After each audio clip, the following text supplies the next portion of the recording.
There was once a man who had 4 young sons. Wanting to teach them about the dangers of judging things too rapidly, he decided to send each of them on a journey, one after the other, to a distant pear tree. Each son went in a different season, the first in winter, the second in spring, and so on. At the end of the year he brought his children together and asked them what they'd seen. The son who'd traveled in winter described the gnarled, twisted, and barren tree that stood stark and ugly against the land. The son who went in spring disagreed. "No," he said, "the tree seemed full of hope and promise, with green buds along its branches." The third son, who'd traveled in summer, disagreed once more. The pear tree he'd seen was covered in beautiful blossom that looked and smelled divine.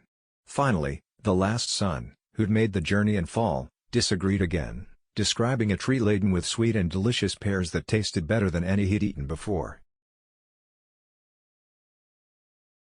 When each son had spoken, the father said they were all correct, because they'd only seen but one season of the pear tree's life. He explained to his sons that it's foolish and impossible to judge something in this manner.